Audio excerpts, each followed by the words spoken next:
नमस्कार, परिवर्तन मैथमेटिक्स में आप सबका स्वागत है। मैं हूं रंजीत और एसएससी जीडी ग्रुप डी और एनटीपीसी मेंस के इस सीरीज़ में हम लेकर आए हैं कुछ चुनिंदा सवाल। तो चलिए हम उन सवालों को सिखाते हैं। सबसे पहले क्वेश्चन नंबर 1। क्वेश्चन नंबर 1 में क्या है देखिए।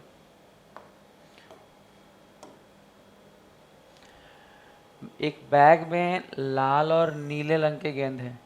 रेड कलर है और ब्लू कलर है। लाल और नीले गेंदों का अनुपात जो है वो 4:5 है। आपसे कहा जा रहा है यदि गेंदों की कुल संख्या 81 है। बाबू, कुल संख्या जो है वो कितनी है? 81।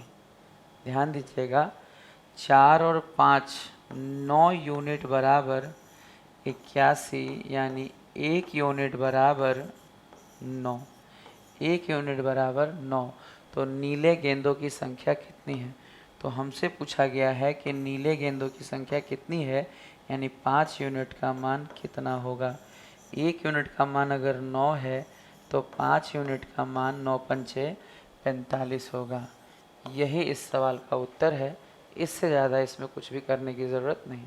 अगर आप चाहेंगे तो इस सवाल को विदाउट पेन 10 सेकंड में बना लेंगे। विदाउट पेन 10 सेकंड में बना लेंगे, बट इसके लिए आपकी प्रैक्टिस अच्छी होनी चाहिए और कोई बात नहीं है।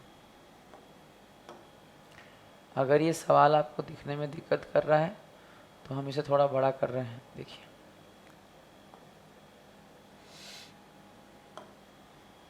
सवाल देखिए। 1/, सबसे पहले इसे सॉल्व करना पड़ेगा। देखिए देखिए, ध्यान दीजिएगा। 1/, 3 एकम 3 एक 4/3, यानी 4/3 माइनस 1/, जब हम इसे सॉल्व करेंगे तो क्या होगा? 2 एकम 2 एक 3/2। ध्यान दीजिएगा आगे, ये 3 ऊपर चला जाएगा यानी 3/4, माइनस ये 2 ऊपर चला जाएगा तो 2/3। नीचे 4 तियाँ 12 होगा, ऊपर 3 तियाँ 9 में से 4 दूनी 8 घटेगा। उत्तर होगा 1/12। उत्तर होगा 1/12। उत्तर होगा 1/12। बहुत इजी सवाल है। अगर आपको ये सॉल्व करने मतलब पलटने आता है तो इस सवाल में गलत होने जैसी कोई बात नहीं है। ये बड़ा अच्छा सवाल है। इस सवाल पे थोड़ा फोकस रखिए। देखिए, प्रथम 10, 1 का स्क्वायर, प्राकृतिक संख्याओं के वर्गों का योग चाहिए। 2 का भी स्क्वायर, 3 का स्क्वायर, डॉट डॉट डॉट, कहाँ तक के? 10 तक के चाहिए जी, 10 तक के। अगर आपको फॉर्मूला नहीं भी आता होगा तो हो सकता है कि छोटा सवाल हो तो आप 2-3 मिनट देकर बना दें। बट अगर 10 की जगह 50 बोल दिया ना, अगर एग्जामिनर ने 10 की जगह अगर 50 बोल दिया ना, तो बिना फॉर्मूले के आप नहीं बना पाइएगा। तो मेरा ये आपसे कहना है कि आप फॉर्मूले पे ध्यान दीजिए। क्या है फॉर्मूला? इसका क्या है वो देखिए। फॉर्मूला होता है बाबू n into n plus 1 2n plus 1 by में 6, जहाँ पे ये जो है सम का योग का फॉर्मूला होता है। यहाँ पे n जो होता है वो लास्ट नंबर होता है, अंतिम संख्या होता है, लास्ट नंबर होता है। तो अगर हम इस फॉर्मूले में रखें कि भाई हमें 10 तक का चाहिए, तो इस फॉर्मूले में अगर हम अपना क्वेश्चन में रखें, इस फॉर्मूले में अगर हम रखें वैल्यू, तो 10 गुना 10 और 1 11 गुना 10 दूनी 20 और 1 21/6। 2 तियाँ 6, सॉरी 2 पंचे 10, 2 तियाँ 6, 3 सत्ते 21, 7 पंचे 35 गुना 11, 35 गुना 11 बाबू, 35 गुना 11 बाबू, 35 गुना 11, 385। 385। अगर आप फॉर्मूले से बनाएंगे तो जल्दी बन जाएगा। हर बार सवाल को, इस तरह के सवाल को फॉर्मूले से ही बनाने का प्रयास कीजिए, अदरवाइज आपको एग्ज़ाम में समय ज़्यादा लग जाएगा जो कि नुकसानदेह होगा। चलिए हम आगे बढ़ते हैं। आज के चौथे सवाल पे देखा जाए हम लोग। एक आदमी ने 1200 में कुछ खरीदा है। एक आदमी ने 1200 में कोई वस्तु खरीदी है। एक आदमी ने कितने में खरीदा है? देखिए 1200 में, और इसकी मरम्मत पर 300 खर्च किए, यानी मामला कितने का हो गया? 1500। 1500 में कोई वस्तु खरीद कर इसे कितने में बेच दिया गया बाबू? 1500 में कोई वस्तु खरीद कर इसे 2000 में बेच दिया गया। 2000 में बेच दिया गया तो प्रतिशत लाभ ज्ञात करें। समझिए, आपको निकालना है लाभ का परसेंटेज, परसेंटेज लाभ। लाभ कितना है जी? 500 का। और लाभ परसेंट होता किस पे है? सीपी पे। गुना कितने से? 100। 2 0 2 0 से 5 से 15 3 बार में 100/3 का मतलब होगा 100/3 का मतलब होगा 33.1/3%। 100/3 का मतलब होगा 33.1/3%। यही इस सवाल का उत्तर होगा।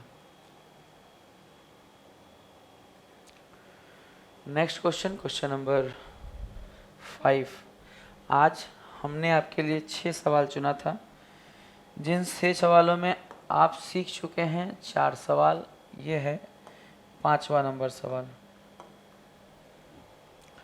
आप किसी बैंक में साधारण ब्याज की 4% दर से 7 वर्ष के लिए 6000 की धनराशि जमा करते हैं तो प्राप्त होने वाले ब्याज SI सिंपल इंटरेस्ट 6000 का रेट इंटू टाइम 7 चौक कितना परसेंट? 28%, 28%।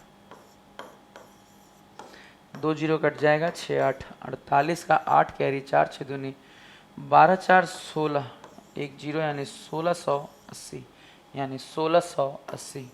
साधारण ब्याज का ये सवाल बहुत छोटा सा सवाल था। आप अगर ढंग से बनाएं तो इससे ज़्यादा समय देने की इस सवाल को ज़रूरत नहीं है। इससे ज़्यादा समय देने की इस सवाल को ज़रूरत नहीं होगी। ये सवाल थोड़ा बड़ा कर देते हैं ताकि आपको दिखाई दे बाबू। देखिए, यदि एक वृत्त की त्रिज्या 4 सेंटीमीटर है तो वृत्त के भीतर बनाए जा सकने वाले अधिकतम आकार के वर्ग की बात हो रही है। ध्यान दीजिएगा बाबू, अगर हम एक वर्ग बना लें और बाहर से एक सर्किल घुमा दें तो सर्किल के अंदर बाबू, वृत्त के भीतर बाबू, सर्किल के अंदर बनाए जा सकने वाला अधिकतम वर्ग यही बनेगा। मैक्सिमम जो वर्ग बनेगा, बड़ा से बड़ा जो वर्ग बनेगा आपका यही बनेगा, वर्ग बनेगा ये। तो आपसे बोला जा रहा है कि अगर वर्ग का क्षेत्रफल बताना है और सर्किल का रेडियस दिया है, ध्यान दीजिएगा, रेडियस दिया हुआ है सर्किल का और क्षेत्रफल बताना है वर्ग का। इस सवाल को बनाने का सबसे सटीक क्या तरीका है मैं आपको बताता हूँ। आपको समझना है कि जब भी ऐसा होता है तो ये जो वर्ग का डायगोनल है, ये जो वर्ग का डायगोनल होता है,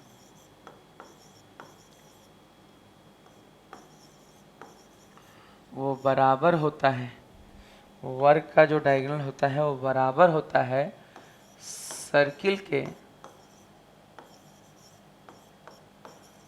डायमीटर से। बस इतनी सी बात अगर पता है तो सवाल हो गया खत्म, सवाल खत्म। ये 4 और 4 गिवन है। रेडियस कितना गिवन है? 4 और 4। तो रेडियस अगर 4 4 गिवन है तो डायमीटर हो गया 8, यानी डायगोनल हो गया, 8।